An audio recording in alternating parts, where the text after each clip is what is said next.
നമസ്കാരം കൂട്ടുകാരെ, 2024 പുറത്തിറങ്ങിയ ചലച്ചിത്രം ഐ ഫോർ ആൻ ഐന്റെ കഥയാണ് സിനിമാ കഥയിലൂടെ ഇന്ന് നിങ്ങൾ കേൾക്കാനായി പോകുന്നത്. കഥ ആരംഭിക്കുന്നത് പീരിയോഡിക് ചൈനയിലാണ്. അന്ന് അവിടെ ചെങ് സിയാസി എന്നുപേരുള്ള ഒരു അസാസിൻ ജീവിച്ചിരുന്നു. ചെങ് സിയാസി അന്ധനാണ്, പക്ഷെ അദ്ദേഹം ആയോധനകലയിൽ മികച്ച കഴിവുള്ള വ്യക്തിയുമായിരുന്നു. നിലവിൽ സിയാസി പിടികിട്ട പുള്ളികളായി രാജ്യം പ്രഖ്യാപിച്ചിട്ടുള്ള വ്യക്തിയെ പിടികൂടി അവരെ സൈന്യത്തെ ഏൽപ്പിച്ച് അതിൽ നിന്ന് കിട്ടുന്ന പ്രതിഫലം കൊണ്ടായിരുന്നു ജീവിച്ചുകൊണ്ടിരുന്നത്. അന്നും അതുപോലെ താൻ പിടിക്കാൻ ഉദ്ദേശിക്കുന്ന കുറച്ച് പിടികിട്ടാപ്പുള്ളികളുടെ ചിത്രവുമായി സിയാസി ഒരിടത്തെത്തി. അവിടുത്തെ ചൂതാട്ട കേന്ദ്രത്തിലേക്ക് കയറി ചെന്ന് തന്റെ കയ്യിലുണ്ടായിരുന്ന പിടികിട്ടാപ്പുള്ളികളുടെ ചിത്രങ്ങൾ അവിടെയുള്ള ഒരു വ്യക്തിയെ കാണിച്ചു. ആ ഗ്യാംബ്ലിംഗ് സെന്ററുടെ ഉടമയായ നടത്തിപ്പുകാരനായ ആ വ്യക്തിക്ക് ആ ചിത്രങ്ങൾ കണ്ട് പിടികിട്ടാപ്പുള്ളികളെപ്പറ്റി ചെങ് സിയാസിയോട് ഒന്നും പറയാൻ സാധിക്കുന്നുണ്ടായിരുന്നില്ല. ചെങ് സിയാസിക്ക് അല്പം സംശയം മണക്കുന്നുണ്ട്. കാഴ്ചയില്ലാത്തതുകൊണ്ട് തന്നെ ചെങ് സിയാസിയുടെ മറ്റിന്ദ്രിയങ്ങൾ വളരെ മികവുറ്റതായിരുന്നു.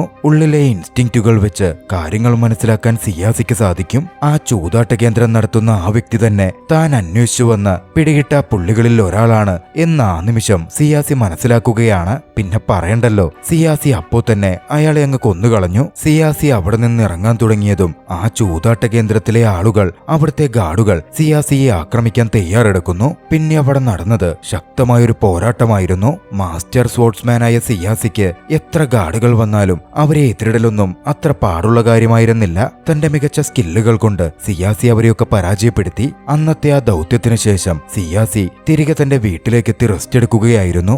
ആ സമയമാണ് വീടിനു വെളിയിൽ ഷാവോയു എന്ന പെൺകുട്ടിയും ആ പെൺകുട്ടിയുടെ സഹോദരിയും കൂടി ആരെയോ പേടിച്ചോടി വരുന്നുണ്ടായിരുന്നത്. ഒരു സംഘം ഗുണ്ടകൾ അവരെ ഓടിച്ചിടുകയായിരുന്നു എന്നു വേണം പറയാൻ. ഷാവോയുവിന്റെ പക്കൽ വെള്ളിയിൽ തീർത്തൊരു വിസിലുണ്ട്. അത് കരസ്ഥമാക്കലായിരുന്നു അവരുടെ ഉദ്ദേശം. ഷാവോയുവെ പിടികൂടി അവരാ വിസിൽ ഊരിയെടുത്തു. പക്ഷേ ഷാവോയുവാകട്ടെ ഗുണ്ടകളുടെ കയ്യിൽ കടിച്ചും അവർക്കെതിരെ പ്രതികരിച്ചും അത് തിരികെ നേടാൻ ശ്രമിച്ചുകൊണ്ടിരുന്നു. അതാ ഗുണ്ടകളെ ദേഷ്യം പിടിപ്പിക്കാതിരിക്കില്ലല്ലോ. അവർ കുട്ടിയായ ഷാവോയുവിനെ ഉപദ്രവിക്കുകയാണ്. ഒച്ച കേട്ട് പുറത്തേക്ക് വന്ന സിയാസി അതോടെ അവിടെ ഒരു സീനുണ്ടാക്കുകയും ഗുണ്ടകളെ ഓടിക്കുകയും ചെയ്യുന്നു. ഷാവോയുവിനും അവളുടെ വിസിൽ തിരികെ ലഭിച്ചു. ഫൈറ്റ് ചെയ്ത് തന്നെ രക്ഷിച്ച സിയാസിയോട് ഷാവോയു പിന്നെ നന്ദി പറഞ്ഞു. നന്ദി സൂചകമായി ഒരാപ്പിൾ സിയാസിക്ക് അവൾ വെച്ചു നീട്ടിയെങ്കിലും സിയാസി മൈൻഡ് പോലും ചെയ്യാതെ വീടിനകത്തേക്ക് കയറിപ്പോയി. അന്ന് രാത്രിയിൽ ഷാവോയു അടുത്തുള്ള ഒരു സത്രത്തിനകത്ത് ഭക്ഷണം മോഷ്ടിക്കാനായി കയറുകയാണ്. ഒരു ബ്രെഡ് മോഷ്ടിച്ചപ്പോഴേക്കും അവിടുത്തെ സ്ത്രീ അവളെ കണ്ടിരുന്നു. ഭയന്ന അവൾ ഭക്ഷണം കഴിക്കുന്ന സ്റ്റിക്ക് എടുത്ത് ആ സ്ത്രീയുടെ നേരെ ആക്രമിക്കാൻ എന്നവണ്ണം നീട്ടി. പക്ഷെ അതൊരു നല്ല സ്ത്രീയായിരുന്നു. വിശന്നിട്ടാണ് അവൾ മോഷ്ടിക്കുന്നത് എന്ന് മനസ്സിലാക്കിയ അവർ ഷാവോയുവിന് 2 ഭക്ഷണ പദാർത്ഥങ്ങൾ കൂടി കൊടുത്തു. ആർത്തിയോടെ ഷാവോയു ഒന്ന് കഴിക്കാൻ ആരംഭിച്ചു. ഈ സമയത്തായിരുന്നു അങ്ങോട്ടേക്ക് ഒരു സംഘം ആളുകൾ വന്നു കയറിയത്. ജൂലാങ് എന്ന് പേരുള്ള ഒരു ഒഫീഷ്യലിന്റെ നേതൃത്വത്തിലായിരുന്നു ആ സംഘം അങ്ങോട്ടേക്ക് എത്തിയത്. അവർ അവിടെ ഉണ്ടായിരുന്ന ആ സത്രമുടമയെയും ബന്ധുക്കളെയുമൊക്കെ ബന്ദികളാക്കി വെക്കാൻ ആരംഭിച്ചു. ഷാവോയുവിന് ബ്രെഡ് കൊടുത്ത ആ സ്ത്രീ പോലും അതിൽ പെട്ടിരുന്നു. ഷാവോയു മറിഞ്ഞിരുന്നതുകൊണ്ട് ഷാവോയുവിനെ അവരാരും കണ്ടതുമില്ല. യാഥാർത്ഥ്യത്തിൽ ആ സത്രം കുറച്ച് റിബലുകളുടേതായിരുന്നു. പക്ഷേ ജൂലാങ് അങ്ങോട്ടേക്ക് എത്തിയതാകട്ടെ ആ റിബലുകളെ വകവരുത്താനോ കൊട്ടാരത്തിൽ നിന്നുള്ള നിർദ്ദേശത്തിന്റെ അടിസ്ഥാനത്തിലോ ആയിരുന്നില്ല. ഒരു കൊല്ലം മുമ്പ് ആ സത്രമുടമയുടെ മകളെ ജൂലാങ് കൊന്നിരുന്നു. നിലവിൽ സത്രമുടമയും മറ്റും അവിടം വിട്ട് പോവാൻ തീരുമാനിച്ചിരിക്കുകയാണ്. അവർ അത് രാജാവിനെ അറിയിക്കും എന്നും ഒരു വാർത്തയുണ്ടായിരുന്നു. അതുകൊണ്ട് മൊത്തത്തിൽ റിബലുകളായിട്ടുള്ള അവരെ എല്ലാവരെയും കൊന്ന് അവരെ സൈലന്റാക്കി തന്റെ സ്ഥാനം സംരക്ഷിക്കാനായിരുന്നു ജൂലാങ് തന്റെ ആളുകളുമായി അങ്ങോട്ടേക്ക് എത്തിയത്. അധികം വൈകാതെ തന്റെ ആളുകളെ ഉപയോഗിച്ച് ജൂലാങ് അത് നടപ്പാക്കാൻ ആരംഭിക്കുകയും ചെയ്തു. ആ കൂട്ടക്കൊലയ്ക്ക് സാക്ഷിയായതാകട്ടെ മറഞ്ഞിരിക്കുകയായിരുന്ന ഷാവോയുവായിരുന്നു. ഒരു ഘട്ടത്തിൽ ഷാവോയുടെ സാന്നിധ്യം ജൂലാങ് അറിയുന്നുമുണ്ട്. അതോടെ ഷാവോയുവിനെയും പിടികൂടി കൊല്ലുവാൻ ജൂലാങ് തന്റെ ആളുകളോട് പറഞ്ഞു. പക്ഷേ ഷാവോയുവാകട്ടെ ജീവനും കൊണ്ട് പുറത്തേക്കൂടി. അതോടെ ജൂലാങ് തന്റെ വലങ്കയായ വാൻ നിയാൻ എന്ന മനുഷ്യനോട് ഷാവോയുവിനെ പിടികൂടി കൊന്നുതള്ളിയേക്കാൻ ഉത്തരവിടുന്നു. പുറത്തേക്ക് ഓടിച്ചെന്ന വാൻ നിയാൻ കള്ളുകുടിച്ചു വരികയായിരുന്ന സിയാസിയുമായി കൂട്ടിമുട്ടുന്നുണ്ട്. താഴെ വീണ സിയാസിയെ കണ്ട് ഏതോ സാധാരണ അന്ധൻ എന്നായിരുന്നു വാൻ നിയാൻ വിചാരിച്ചതും. സിയാസി അവിടെ നിന്ന് എഴുന്നേറ്റ് വീട്ടിലേക്ക് ചെന്നു. വീട്ടിലെത്തുമ്പോൾ വീട്ടിലാരോ ഒളിച്ചിരിക്കുന്ന പോലെ സിയാസിക്ക് തോന്നുന്നുണ്ടായിരുന്നു. അതാകട്ടെ ഷാവോയുവും. അതുകൊണ്ട് തന്നെ ഷാവോയുവിനെ അവിടെ നിന്ന് പറഞ്ഞുവിടാൻ സിയാസി നോക്കുന്നുണ്ട്. പക്ഷേ പിന്നാലെ ജൂലാങ്ങിന്റെ ആളുകൾ ഷാവോയുവിനെ തിരഞ്ഞ് അങ്ങോട്ടേക്ക് എത്തുകയാണെന്ന് മനസ്സിലായതും സിയാസി ഷാവോയുവിനെ ഒളിപ്പിച്ചു. കാരണം ഷാവോയുവിന് എന്തോ അപകടം വരാനുണ്ട് എന്ന് സിയാസി മനസ്സിലാക്കുന്നുണ്ടായിരുന്നു. ജൂലാങ്ങിന്റെ ആളുകൾ അവിടെയൊക്കെ തിരച്ചിൽ നടത്തിയെങ്കിലും ഷാവോയുവിനെ കണ്ടുകിട്ടാതെ തിരിച്ചു പോവുകയാണ്. ഇതേ സമയം വാന്നിയാനാകട്ടെ ഷാവോയുവിന്റെ അനിയത്തിയെ കണ്ടിരുന്നു. ഷാവോയുവാണത് എന്ന് തെറ്റിദ്ധരിച്ച് വാന്നിയാൻ ഷാവോയുവിന്റെ അനിയത്തിയെ പിടികൂടി. അവർ അനിയത്തിയും പിടിച്ചുകൊണ്ടുപോവാൻ ആരംഭിച്ചു. ഭയപ്പെട്ട അനിയത്തിയാകട്ടെ തന്റെ ചേച്ചി ഷാവോയുവിനെ വിവരമറിയിക്കാൻ വിസിൽ നീട്ടിയടിച്ചു. ഒച്ച കേട്ട് ഷാവോയു പുറത്തേക്കിറങ്ങി വാന്നിയാനും സംഘവും അനിയത്തിയെ പിടിച്ചുകൊണ്ടുപോകുന്ന കുതിരകൾക്ക് പിന്നാലെ ഓടിച്ചെല്ലാൻ നോക്കി. പക്ഷേ തന്റെ കൺമുമ്പിൽ അനിയത്തി ദാരുണമായി കൊല്ലപ്പെടുന്ന കാഴ്ചയായിരുന്നു ഷാവോയുവിന് കാണേണ്ടി വന്നത്. അടുത്ത ദിവസം പകലിൽ ഷാവോയു വീണ്ടും സിയാസിയുടെ വീട്ടിലേക്ക് ചെന്നു. തന്റെ അനിയത്തിയുടെ മരണം അവളുടെ മനസ്സിൽ ഒരുപാട് ഭാരമേൽപ്പിച്ചിരുന്നു. തന്റെ സഹോദരിയുടെ മരണത്തിന് പ്രതികാരം തീർക്കുവാൻ സിയാസിയോട് സഹായിക്കാമോ എന്ന് ഷാവോയു തിരക്കി. പക്ഷേ താനങ്ങനെ എല്ലാരെയും കൊല്ലുന്നൊരു കൊലപാതകിയൊന്നുമല്ലെന്നും ക്രിമിനലുകളെ മാത്രമാണ് ബൗണ്ടി പണത്തിനു വേണ്ടി താൻ കൊല്ലാറുള്ളത് എന്നായിരുന്നു അയാളുടെ മറുപടി. ശേഷം സിയാസിയും ഷാവോയുവും അവിടെ വെച്ച് പിരിയുകയാണ്. സിയാസി മാർക്കറ്റിൽ പോയി തന്റെ സുഹൃത്ത് ഹൂസിയെ കണ്ടു. പുതുതായി പ്രഖ്യാപിക്കപ്പെട്ടിരിക്കുന്ന ബൗണ്ടികളെപ്പറ്റിയും പിടികിട്ട പുള്ളികളെപ്പറ്റിയുമുള്ള വിവരം ഹൂസി സുഹൃത്തായ സിയാസിക്ക് പറഞ്ഞുകൊടുക്കുകയാണ്. പിന്നാലെ ഒരു ചെറിയ പെൺകുട്ടി നിന്റെ കാര്യം ചോദിച്ചവിടെ വന്നിരുന്നെന്നും ജൂലാങ് എന്ന് പറഞ്ഞ ഒഫീഷ്യലിനെ കൊല്ലാൻ നിനക്ക് പ്രതിഫലമടക്കം ഓഫർ ചെയ്ത ആ പെൺകുട്ടി വന്നത് എന്നും യൂസി പറഞ്ഞു. ഷാവോയു എന്നാണ് ആ പെൺകുട്ടിയുടെ പേരെന്നും ഹൂസി കൂട്ടിച്ചേർത്തു. അതാരാണെന്ന് ആ സമയം തന്നെ സിയാസി തിരിച്ചറിയുന്നുമുണ്ട്. അതൊന്നും ശരിയാവില്ലെന്ന് പറഞ്ഞ് സിയാസി ആ ദൗത്യം വേണ്ടെന്നു വെക്കുന്നു. അവിടെ നിന്നും സിയാസി തിരികെ വീട്ടിലെത്തുമ്പോ ഷാവോയു അവിടെ സിയാസിയും വരുന്നത് കാത്തിരിക്കുന്നുണ്ടായിരുന്നു. ഷാവോയു വീണ്ടും ജൂലാങ്ങിനെ കൊലപ്പെടുത്താൻ തന്നെ സഹായിക്കാനൊക്കെ സിയാസിയോട് അപേക്ഷിക്കുകയാണ്. തന്റെ അനിയത്തിക്ക് വേണ്ടി പ്രതികാരം തീർക്കണം എന്നവൾക്ക് അത്രമേലുണ്ടായിരുന്നു. കുറെ തവണ ഷാവോയു പറഞ്ഞു നോക്കിയെങ്കിലും സിയാസി അതൊക്കെ പറ്റില്ലെന്ന് പറഞ്ഞുകൊണ്ടേയിരുന്നു. ഒരു ഘട്ടത്തിൽ ഷാവോയുയുടെ ക്ഷമ നശിച്ചു. തന്റെ അനിയത്തി മരിക്കാൻ സിയാസിയും ഒരു കാരണമാണ് എന്ന് ഷാവോയു അപ്പോൾ പറയുകയാണ്. സിയാസി അന്ന് രാത്രിയിൽ വേണമെന്ന് വെച്ച എന്റെ അനിയത്തിയെ രക്ഷപ്പെടുത്താമായിരുന്നു എന്നൊക്കെ ഷാവോയു പറഞ്ഞു. അത് കേട്ട് ദേഷ്യം വന്ന സിയാസിയാകട്ടെ ഷാവോയുവെ വീട്ടിൽ നിന്ന് പിടിച്ച് പുറത്താക്കി. അടുത്ത ദിവസം കിട്ടിയ വിവരപ്രകാരം പുതിയൊരു പിടികിട്ടാപ്പുള്ളിയെ പിടികൂടി കൊലപ്പെടുത്താൻ വേണ്ടി അങ്ങനെ അതിന്റെ പ്രതിഫലത്തുക കരസ്ഥമാക്കാൻ വേണ്ടി സിയാസിയുള്ള നഗരത്തിൽ നിന്നും മറ്റൊരു നഗരത്തിലേക്ക് യാത്ര തിരിക്കുകയാണ്. അവിടെ ആ പിടികിട്ടാപ്പുള്ളിയുണ്ട് എന്ന വിവരം സിയാസിക്ക് ലഭിച്ചിരുന്നു. പക്ഷേ യാത്രാമധ്യേ അപകടം പിടിച്ച ആ വഴിക്കിടയിൽ വെച്ച് സിയാസിയുടെ കുതിരവണ്ടി അപകടത്തിൽപ്പെട്ടു. അത് കൊക്കയിലേക്ക് മറിഞ്ഞു. ഭാഗ്യവശാൽ കൊക്കയിലേക്ക് പതിച്ചുകൊണ്ടിരുന്ന സിയാസിക്ക് ഒരിടത്തൊരു പിടുത്തം കിട്ടുകയാണ്. അവിടെ സിയാസി തൂങ്ങിക്കിടന്നു. സിയാസിയുടെ കാലിൽ ആരോ പിടികൂടിയിട്ടുമുണ്ടായിരുന്നു. പിന്നീടാണത് വ്യക്തമാകുന്നത് അത് ഷാവോയുവാണ്. സിയാസി അറിയാതെ സിയാസിയുടെ വണ്ടിയിൽ ഷാവോയുയും കയറിയിരുന്നിരുന്നു. ഒരു തരത്തിൽ ഇരുവരും ആ അപകടത്തിൽ നിന്ന് രക്ഷപ്പെടുകയാണ്. കുതിരവണ്ടി നശിച്ചുപോയി. അവരിപ്പോൾ ഉള്ളത് അധികം യാത്രാ സൗകര്യമൊന്നുമില്ലാത്ത ഒരിടത്താണ്. ഷാവോയുവിനെ അവിടെ തനിച്ചു വിട്ടുപോകാൻ സിയാസിക്ക് മനസ്സു വന്നില്ല. അപകടം പിടിച്ച പ്രദേശമായതുകൊണ്ട് അവിടെ ആ കുട്ടിയെ അങ്ങനെ വിട്ടുപോയാൽ അവളെ ആരെങ്കിലും തട്ടിക്കൊണ്ടുപോകും, ഇല്ലെങ്കിൽ ഉപദ്രവിക്കും എന്ന് സിയാസിക്ക് ഉറപ്പായിരുന്നു. സിയാസി അതുകൊണ്ട് തന്നെ മാപ്പ് നോക്കി വഴി പറഞ്ഞു തരുന്ന ആളായിട്ടും മറ്റും ഷാവോയുവിനെ കൂടെ കൂട്ടുകയാണ്. ഷാവോയുവും സിയാസിയെ സഹായിച്ചു. മാപ്പിലെ വഴി കൃത്യമായി പറഞ്ഞുകൊടുത്ത് പോവേണ്ടുന്ന നഗരത്തിലേക്ക് സിയാസിയെ കൊണ്ടെത്തിച്ചു. എത്തേണ്ടുന്ന നഗരത്തിലെത്തിയതും അവിടുള്ള പിടികിട്ടാപ്പുള്ളിയെ സിയാസി തിരയാൻ തുടങ്ങി. ഷാവോയുവായിരുന്നു അയാൾ എവിടെയുണ്ട് എന്ന കാര്യം സിയാസിക്ക് പറഞ്ഞുകൊടുക്കുന്നതും സിയാസി വിദഗ്ധമായി അവിടെ ഒരു ഗസ്റ്റിന്റെ രൂപത്തിൽ പിടികിട്ടാപ്പുള്ളിയുടെ ഇടത്തേക്ക് കടന്നു ചെന്നു. പിന്നാലെ തന്റെ ലക്ഷ്യത്തിലുള്ള ആളെ വകവരുത്തി അവിടെ നിന്ന് തിരികെ പോരുകയും ചെയ്തു. തിരികെ പോരുമ്പോൾ ഷാവോയുവ കൂടെ കൂട്ടുവാൻ സിയാസി ഒരുക്കമായിരുന്നില്ല. താനും കൂടെ വന്ന് മാപ്പൊക്കെ വായിച്ചു തരാം എന്നൊക്കെ ഷാവോയു സിയാസിയോട് പറഞ്ഞെങ്കിലും സിയാസി വിസമ്മതിച്ചു. തന്റെ കൂടെ ഷാവോയുവെ കൊണ്ടുപോകുന്നത് ആ കുട്ടിക്ക് അപകടമാണ് എന്നായിരുന്നു സിയാസി ചിന്തിച്ചിരുന്നത്. അതുകൊണ്ട് തന്നെ ഷാവോയുവിനെ അവിടെ വിട്ട് സിയാസി തിരികെ പോന്നു. ഷാവോയുവ നഗരത്തിൽ സുരക്ഷിതയായിരിക്കും, വേറെ കുഴപ്പമൊന്നും ഉണ്ടാകില്ല എന്ന് സിയാസി കരുതിയിരുന്നു. അവർ പിരിഞ്ഞ് ഏകദേശം ഒരു മാസത്തിനു ശേഷം സിയാസിയുടെ വീട്ടിലേക്ക് ഏറെ അവശനിലയിൽ ഷാവോയു വന്നെത്തുകയാണ്. ഭക്ഷണമില്ലാത്തതിന്റെ അവശതയും യാത്രയിലേറ്റ മുറിവുകളുമൊക്കെ അവളുടെ ശരീരത്തിൽ ഉണ്ടായിരുന്നു. സിയാസി അതൊക്കെ തൊട്ടറിഞ്ഞു. അവളോട് സഹതാപം തോന്നിയ സിയാസി അവൾക്ക് വേണ്ട ചികിത്സകളും മറ്റും ചെയ്തു കൊടുക്കുകയാണ്. പിറ്റേന്നായപ്പോഴേക്കും ഷാവോയു സുഖപ്പെട്ടു വന്നു. സിയാസി ഷാവോയുവിനോട് നീ എങ്ങനെ തിരികെ ഇവിടെയെത്തി, എന്റെ വീട് കണ്ടുപിടിച്ചു എന്നൊക്കെ ചോദിച്ചു. മുമ്പ് സിയാസി മാപ്പ് കൊടുത്തല്ലോ, അപ്പോ താൻ ആ മാപ്പ് മനഃപ്പാടമാക്കിയിരുന്നെന്നും അതുപയോഗിച്ച് കഷ്ടപ്പെട്ട് തിരികെ നടന്നു വരികയായിരുന്നു എന്നായിരുന്നു ഷാവോയു സിയാസിയോട് മറുപടി പറഞ്ഞത്. തന്റെ കഷ്ടത നിറഞ്ഞ യാത്രകളെ പറ്റിയൊക്കെ ഷാവോയു ആ സമയം സിയാസിയോട് വിശദമായി പറയുന്നുണ്ട്. ഒക്കെ പറഞ്ഞു കഴിഞ്ഞതും തന്നെയും ആയോധനകല പഠിപ്പിക്കുമോ എന്ന് ഷാവോയു സിയാസിയോട് ചോദിക്കുകയാണ്. അപ്പോ എനിക്ക് തന്നെ എന്റെ പ്രതികാരം നേരിട്ട് ചെയ്യാമല്ലോ എന്നും അവൾ കൂട്ടിച്ചേർക്കുന്നുമുണ്ട്. അത് പറ്റില്ലെന്ന് സിയാസി തീർത്തു പറഞ്ഞു. കാരണം ഒരു കുട്ടിയെ അങ്ങനെ ഉപയോഗിക്കാനൊന്നും സിയാസി ഒരുക്കമായിരുന്നില്ല. പക്ഷെ അവളുടെ അവസ്ഥ കണ്ടതും അവളോട് ആ വീട്ടിൽ തന്നെ തങ്ങിക്കോളൂ എന്നും സിയാസി കൂട്ടിച്ചേർത്തു. അങ്ങനെ അന്നു മുതൽ ഷാവോയു സിയാസിയുടെ വീട്ടിൽ സിയാസിയെ സഹായിച്ച് ജീവിക്കാൻ ആരംഭിക്കുകയാണ്. വീട് ക്ലീൻ ചെയ്തും വീട്ടിലെ ജോലികൾ ചെയ്തും നാളുകൾ കടന്നുപോയിക്കൊണ്ടിരുന്നു. അങ്ങനെയിരിക്കെ ഒരു ദിവസം സിയാസി ഒരു പിടികിട്ടാപ്പുള്ളിയെ പിടിക്കാൻ നോക്കുകയായിരുന്നു. അയാൾ രക്ഷപ്പെട്ടു പോവേണ്ട ആ ഘട്ടത്തിലാണ് ഷാവോയു എത്തുകയും കൃത്യമായി സിയാസിയെ സഹായിക്കുകയും ചെയ്യുന്നത്. അന്നു മുതൽ സിയാസിക്ക് ഷാവോയുവിന്റെ പൊട്ടൻഷ്യൽ മനസ്സിലായി. ഷാവോയുവിനെ സിയാസി പിന്നീടുള്ള തന്റെ ദൗത്യങ്ങളിൽ കൂടെ കൂട്ടാൻ ആരംഭിച്ചു. പിന്നെ പറയണ്ടല്ലോ, ഷാവോയുവിന്റെ സഹായത്തോടെ സിയാസി നിരവധി പിടികിട്ടാപ്പുള്ളികളെ പിടികൂടാൻ തുടങ്ങുന്നു. പതിയെ പതിയെ ആണെങ്കിലും അവർ തമ്മിൽ ഒരുപാട് അടുത്തു. ഷാവോയു സിയാസിക്ക് മകളെപ്പോലായി മാറാൻ തുടങ്ങി. ഷാവോയുവിനും സിയാസി തന്റെ അച്ഛനെപ്പോലായി. ഒരു ദിവസം രാത്രിയിൽ അവരൊന്നിച്ചു വരുമ്പോൾ ഒരിടത്തൊരു മോഷണ ശ്രമം ഷാവോയു കാണുകയാണ്. സിയാസിയോട് അവളത് പറഞ്ഞു. നാട്ടുകാരടക്കം പ്രശ്നത്തിലാവുന്നതുകൊണ്ട് അവരെ സഹായിക്കാനായി സിയാസി തീരുമാനിച്ച് അകത്തേക്ക് കയറി ചെല്ലുകയാണ്. പിന്നെ പറയണ്ടല്ലോ, മോഷ്ടാക്കളുമായി സിയാസിക്ക് ഫൈറ്റ് ചെയ്യേണ്ട വന്നു.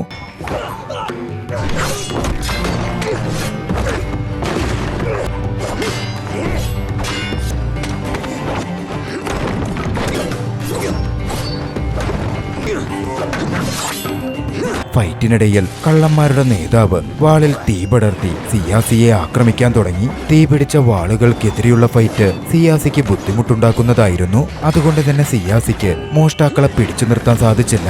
അവർ രക്ഷപ്പെട്ടുപോയി. സിയാസിക്കാണെങ്കിൽ പരിക്കേൽക്കുകയും പൊള്ളലേൽക്കുകയും ഒക്കെ ചെയ്തു. ഷാവോയു ആയിരുന്നു സിയാസിയെ പരിപാലിച്ചത്. കൃത്യമായി ഭക്ഷണവും മരുന്നുമൊക്കെ ഷാവോയു സിയാസിക്ക് നൽകി. ആ ഒരു സമയത്താണ് ഷാവോയുവിനോട് കൂടുതൽ വാത്സല്യവും മറ്റും തോന്നുന്ന സിയാസി ഷാവോയുവിന്റെ കുടുംബത്തെപ്പറ്റിയും മറ്റുമൊക്കെ അന്വേഷിക്കുന്നത്. ഷാവോയുവിന്റെ പാരന്റ്സിനെ പറ്റി സിയാസി ചോദിച്ചു. ഷാവോയു പറഞ്ഞു തന്റെ പാരന്റ്സ് പട്ടിണി കിടന്ന് മരിക്കുകയായിരുന്നു. അന്ന് വൈകിട്ട് സിയാസിയുടെ മുറിവിൽ ഷാവോയു മരുന്ന് വെച്ച് കെട്ടുമ്പോ അദ്ദേഹത്തിന്റെ പുറത്തുള്ള വടുക്കൾ കണ്ട് ഷാവോയു അതിശയപ്പെടുന്നുണ്ട്.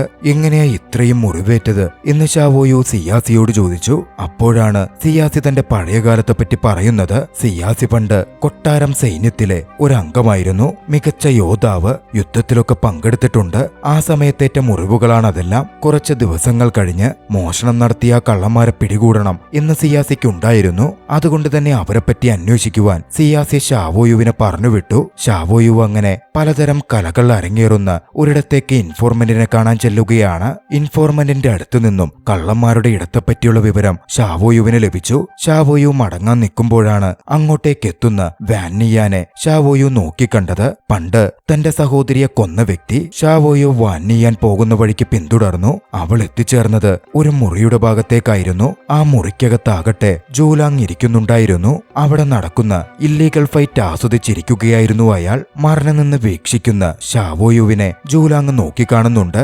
ഏതോ ഒരു പെൺകുട്ടിയാണ് എന്ന് ചിന്തിച്ച ജൂലാങ് ആകട്ടെ ഷാവോയുവിനെ തന്റെ അടുത്തേക്ക് വിളിച്ചു. തന്റെ കൂടെ ഇരുത്തി ആ ഫൈറ്റ് മുഴുവൻ കാണിപ്പിച്ചു. ഉള്ളിൽ കൊല്ലാനുള്ള ദേഷ്യവും ആയുധം തൊട്ടടുത്തിരിക്കുന്നതും അടക്കം ഷാവോയുവിനുണ്ടായിരുന്നെങ്കിൽ പോലും എന്തുകൊണ്ടോ ഷാവോയുടെ ഉള്ളിലെ ഭീതി അതിന് സമ്മതിച്ചില്ല. അതുകൊണ്ട് തന്നെ അവൾ അങ്ങനെ ഇരുന്ന ആ പരിപാടി മൊത്തം കണ്ടു. എന്റർടൈൻമെന്റ് വെന്യൂവിൽ നിന്ന് ശേഷം ഷാവോയു മടങ്ങി സിയാസിക്ക് അടുത്തേക്കെത്തുകയാണ്. നടന്ന കാര്യങ്ങളും ജൂലാങ്ങിനെ കണ്ട വിവരവുമൊക്കെയും ഷാവോയു സിയാസിയോട് പറഞ്ഞു. നിലവിൽ ഐഡന്റിറ്റി മാറ്റി മറ്റൊരാളായിട്ടായിരുന്നു ഷാവോയു ജീവിക്കുന്നത്. അതുകൊണ്ടാണ് ജൂലാങ്ങിന് അവളെ മനസ്സിലാവാതിരുന്നതെന്നും ഇവിടെ ഇനിയും തുടർന്നാൽ അപകടമാണെന്നും അവൾ ഈ നഗരം വിട്ട് മറ്റെങ്ങോട്ടെങ്കിലും പോകുന്നതായിരിക്കും സുരക്ഷിതം എന്നും സിയാസി ഷാവോയുവിനോട് പറയുന്നുണ്ട്. പക്ഷേ അത് കേട്ട ഷാവോയുവിന് വല്ലാതെ ദേഷ്യം വന്നു. തന്റെ അനിയത്തിയെ കൊന്നവരോട് പ്രതികാരം തീർക്കാതെ ഇവിടം വിട്ട് താൻ എങ്ങോട്ടും പോവില്ല എന്നവൾ കനപ്പിച്ചു പറയുകയാണ്. അവളൊരു കുട്ടിയാണെന്നും വീക്കാണെന്നുമൊക്കെ സിയാസി അവളോട് പറഞ്ഞത് ഷാവോയുവിനെ ചൊടിപ്പിച്ചിരുന്നു. അതുകൊണ്ട് തന്നെ സിയാസിയുടെ ശേഖരത്തിൽ നിന്നും ഒരു സ്ഫോടക വസ്തുവെടുത്ത് അതുമായി അവൾ കള്ളന്മാരുടെ ഒളിസങ്കേതം എന്ന് വിവരം കിട്ടിയിടത്തേക്ക് പോവുകയാണ്. അവിടെ എത്തിയവൾ കള്ളന്മാരുടെ അവരുടെ മുമ്പിൽ ചെന്ന് അവളെ പിടിക്കാനെന്നവണ്ണം ഓടിപ്പിച്ച് ഒരു മുറിയിലേക്ക് എത്തിച്ചു. ശേഷം തന്റെ അടുത്തേക്ക് വന്നാൽ സ്ഫോടക വസ്തു കത്തിച്ച്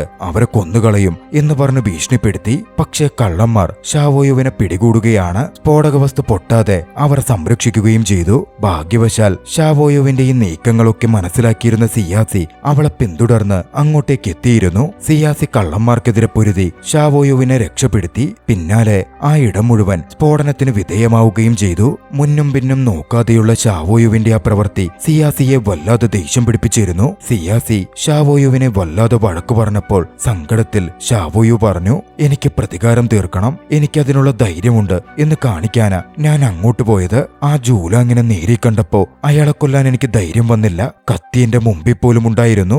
എനിക്ക് പരിശീലനം വേണം. ഷാവോയുവിന്റെ ആ വാക്കുകൾ കേട്ടതും അവൾ എത്രമാത്രം അത് ആഗ്രഹിക്കുന്നുണ്ട് എന്ന് സിയാസി മനസ്സിലാക്കുകയാണ്. അതുകൊണ്ട് തന്നെ തനിക്കറിയാവുന്ന രീതിയിൽ അവളെ പരിശീലിപ്പിക്കാൻ സിയാസി സമ്മതിക്കുന്നു. ആദ്യഘട്ടത്തിൽ ഒരു സത്രത്തിലേക്ക് ഷാവോയുവിനെയും കൂട്ടി സിയാസി പോയി. ഭക്ഷണം കഴിക്കുന്ന സ്റ്റിക്ക് വെച്ച് ഒരാൾ അറിയാത്ത രീതിയിൽ അയാളുടെ കഴുത്തിൽ മാർക്കിടാൻ സാധിച്ചാൽ അതാണ് നിന്റെ ആദ്യത്തെ വിജയം എന്ന് സിയാസി ഷാവോയുവിനോട് പറഞ്ഞു. ഷാവോയു അത് പരിശീലിക്കാൻ ആരംഭിച്ചു. പിന്നീട് ഓരോ ഘട്ടങ്ങളിലായി പരിശീലന രീതികളും മുറകളും മാറി മാറി വന്നു. പെട്ടെന്നൊരു ദിവസം സിയാസിയുടെ വീട്ടിലേക്ക് വാന്നിയാൻ കടന്നുവരികയാണ്. ഷാവോയുവിനെ ചോദ്യം ചെയ്യാനായിരുന്നു വാന്നിയാന്റെ വരവ്. സിയാസിയോട് ദേഷ്യമുണ്ടായിരുന്ന ഒരു കള്ളനിൽ നിന്നും ഷാവോയുവിനെ പറ്റിയുള്ള വിവരങ്ങൾ വാന്നിയാന് ലഭിച്ചിരുന്നു. അങ്ങനായിരുന്നു ഐഡന്റിറ്റി മാറി ജീവിച്ചിട്ടും ഷാവോയുവിനെ ചോദ്യം ചെയ്യാൻ വാന്നിയാൻ അങ്ങോട്ടേക്ക് എത്തിച്ചേർന്നത്. ആ സമയം സിയാസി അവിടെ ഉണ്ടായിരുന്നില്ല. വാന്നിയാൻ ഷാവോയുവിനോട് ഓരോന്ന് ചോദിച്ചു നിൽക്കെ സിയാസി എത്തിച്ചേരുകയാണ്. ഷാവോയുവിന്റെ വായടക്കം വാന്നിയാൻ പൊത്തിപ്പിടിച്ചു. സിയാസി ഷാവോയുവിനെ വിളിച്ച് തിരഞ്ഞുകൊണ്ടിരിക്കെ പെട്ടെന്നൊരു ഘട്ടത്തിൽ വാന്നിയാൻ സിയാസിയെ ആക്രമിക്കാൻ ശ്രമിച്ചു. പിന്നെ പറയണ്ടല്ലോ, അവിടെ ഒരു ഫൈറ്റ് അരങ്ങേറി.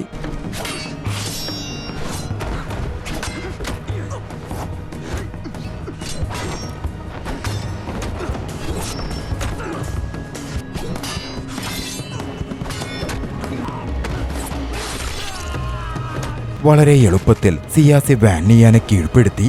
അതോടെ അവിടെ തുടരുന്നത് ഷാവോയുവിന് സുരക്ഷിതമല്ല എന്ന് മനസ്സിലാക്കിയ സിയാസി ഷാവോയുവിനെയും കൂട്ടി ദൂരെയുള്ള നഗരത്തിലേക്കുള്ള യാത്ര അവർ ആരംഭിച്ചു. സിയാസി ജനിച്ചു വളർന്ന നാട്ടിലേക്ക് പോവാനായിരുന്നു അവർ തീരുമാനിച്ചത്. 5-6 ദിവസം നീളുന്ന യാത്രയായിരുന്നു അത്. അന്ന് രാത്രിയിൽ ഒരിടത്ത് സംഘം തമ്പടിച്ചപ്പോ സിയാസിയും ഷാവോയും സംസാരിച്ചു. തമാശ രീതിയിൽ തന്റെ ഒരു കണ്ണ് സിയാസിക്ക് തന്നാൽ സിയാസിക്ക് കാണാൻ പറ്റുമായിരുന്നല്ലോ എന്ന് ഷാവോയു പറഞ്ഞു. സിയാസിയും ചെറുതായി പുഞ്ചിരിച്ചിരുന്നു. രാത്രി ഉറങ്ങി പിറ്റേന്ന് ഉണർന്നപ്പോൾ ഷാവോയു അവിടെ ഉണ്ടായിരുന്നില്ല. സിയാസി ഷാവോയുവിനെ തിരയാൻ ആരംഭിച്ചു. അന്വേഷണത്തിനൊടുവിൽ ഒരാളിൽ നിന്നും കുതിരപ്പുറത്ത് വന്നൊരു വ്യക്തി ഷാവോയുവിനെയും കൂട്ടി നഗരത്തിലേക്ക് തിരികെ പോയി എന്നായിരുന്നു സിയാസിക്ക് അറിയാൻ സാധിച്ചത്. ഷാവോയുവിനെ ഓർത്ത് സിയാസിക്ക് വല്ലാത്ത ടെൻഷൻ തോന്നി. അതോടെ തിരികെ നഗരത്തിലേക്ക് തന്നെ പോകുവാൻ സിയാസി തീരുമാനിക്കുകയാണ്. വേഗത്തിൽ തിരികെ നഗരത്തിലേക്ക് സിയാസി കുതിരവണ്ടി പായിച്ചു. ഇതേസമയം നഗരത്തിലാകട്ടെ വാന്നിയാൻ സിയാസിയാൽ കൊല്ലപ്പെട്ടു എന്നറിഞ്ഞിരുന്ന ജൂലാങ് സിയാസിയെയും ഷാവോയുവിനെയും പിടികൂടാൻ തന്റെ ആളുകളെ തയ്യാറാക്കുകയായിരുന്നു. ഇതേസമയം കുതിരക്കാരനൊപ്പം നഗരത്തിലേക്ക് എത്തിയിരുന്ന ഷാവോയു ആകട്ടെ പ്രതികാരം തീർക്കുവാൻ മറഞ്ഞ് ജൂലാങ്ങിന്റെ ഇടത്തേക്ക് കയറിപ്പറ്റിയിരുന്നു. രാത്രി വൈകി തന്റെ മുറിയിലെത്തിയ ജൂലാങ് അവിടെ ആരോ ഉണ്ട് എന്ന് സെൻസ് ചെയ്യുന്നു. അത് ചെക്ക് ചെയ്യാൻ ജൂലാങ് ശ്രമിച്ചതും മറഞ്ഞിരിക്കുകയായിരുന്ന ഷാവോയു ജൂലാങ്ങിനെ ആക്രമിക്കുകയാണ്. ജൂലാങ് ഒഴിഞ്ഞുമാറി. ഷാവോയു വീണ്ടും ആക്രമിക്കാൻ നോക്കിയെങ്കിലും ജൂലാങ്ങിന്റെ ഗാർഡുകൾ വന്ന് ഷാവോയുവിനെ ബന്ദിയാക്കുകയാണ്. ഷാവോയുവിനെ കൊലപ്പെടുത്താൻ ജൂലാങ് ശ്രമിക്കാൻ ആരംഭിച്ചു. കൃത്യം ഈ സമയത്തായിരുന്നു അങ്ങോട്ടേക്ക് സിയാസി വന്നെത്തുന്നത്. സിയാസിയെ കണ്ടതും ഷാവോയു വന്ന് സിയാസിയെ കെട്ടിപ്പിടിച്ചു. അച്ഛൻ മകളെ രക്ഷിക്കാൻ എത്തിയതെന്ന പോലെ അവർ അവിടെ നിന്ന് പോവാൻ ഇറങ്ങിയതും ജൂലാങ്ങിന്റെ ആളുകൾ അവരെ ആക്രമിക്കാൻ എത്തുകയാണ്. പിന്നെ അവിടെ നടന്നത് വളരെ വലിയൊരു യുദ്ധം പോലുള്ള ഏറ്റുമുട്ടലായിരുന്നു. സിയാസി ഒറ്റയ്ക്ക് നിന്ന് നൂറുകണക്കിന് എതിരാളികളോട് പോരടിച്ചു.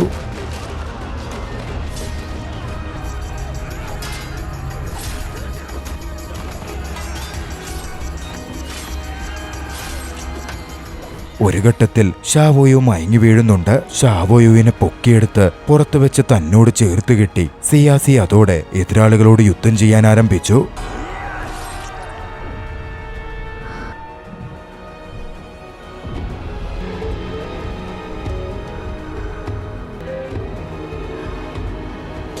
എളുപ്പമായിരുന്നില്ലെങ്കിൽ പോലും അവിടുണ്ടായിരുന്ന മുഴുവൻ ജൂലാങ്ങിന്റെ ആളുകളെയും സിയാസി കൊലപ്പെടുത്തുകയാണ്. ഒടുവിൽ സിയാസിക്ക് ജൂലാങ്ങിനോട് എതിരിടണമായിരുന്നു. അത്ര നേരത്തെ യുദ്ധം കൊണ്ടും പരിക്കുകൾ ഏറ്റിട്ടും ക്ഷീണിതനായിരുന്നെങ്കിൽ പോലും സിയാസി ജൂലാങ്ങിനോട് പൊരുതി. ഒടുവിൽ കൃത്യമായി വീണുകിട്ടിയ ഒരു അവസരത്തിൽ സിയാസി ജൂലാങ്ങിന്റെ ജീവനെടുത്തു. ശേഷം തീ പടർന്നു തുടങ്ങിയ ജൂലാങ്ങിന്റെ ആ വീട്ടിൽ നിന്നും ഷാവോയുവിനെ പൊക്കിയെടുത്ത് സിയാസി പുറത്തു കടക്കുകയാണ്. സുരക്ഷിതമായ ഒരിടത്ത് ഷാവോയുവുമായി സിയാസി ഇരുന്നു. തന്റെ മകളുടെ മുടിയിലൂടെ തലോടി. മുറിവുകളുടെ ആഴം സിയാസിയെ വല്ലാതെ ബുദ്ധിമുട്ടിക്കുന്നുണ്ടായിരുന്നു. വൈകാതെ സിയാസി തന്റെ അവസാന ശ്വാസമെടുത്തു. പിന്നീട് ബോധം തെളിയുമ്പോൾ ഷാവോയു ഹൂസിയുടെ വീട്ടിലായിരുന്നു. മരണപ്പെടുന്നതിന് മുമ്പ് സിയാസി ഹൂസിയോട് ഷാവോയുവിനെ സംരക്ഷിക്കണം എന്നാവശ്യപ്പെട്ടിരുന്നു. അതുകൊണ്ട് തന്നെ സിയാസിയുടെ ആത്മസുഹൃത്തായ ഹൂസി ഷാവോയുവിനെ സിയാസിയുടെ നഗരത്തിലേക്ക് കൊണ്ടുപോവാൻ ആരംഭിച്ചു. ആ ദൃശ്യങ്ങളോടെ ചലച്ചിത്രം അവസാനിക്കുകയാണ്. രസകരമായ ഈ ചലച്ചിത്രം നിങ്ങൾക്കിഷ്ടമായെങ്കിൽ വീഡിയോ ലൈക്ക് ചെയ്യുക. അഭിപ്രായങ്ങളും നിർദ്ദേശങ്ങളും കമന്റുകളിൽ രേഖപ്പെടുത്തുക. കഴിയുമെങ്കിൽ ചാനൽ സബ്സ്ക്രൈബ് ചെയ്തും കൂട്ടുകാർക്ക് ഷെയർ ചെയ്തു കൊടുത്തും ഞങ്ങളെ സപ്പോർട്ട് ചെയ്യുക. അടുത്ത എപ്പിസോഡിൽ മറ്റൊരു മികച്ച ചലച്ചിത്രവുമായി നമുക്ക് കണ്ടുമുട്ടാം. അതുവരെ ബൈ.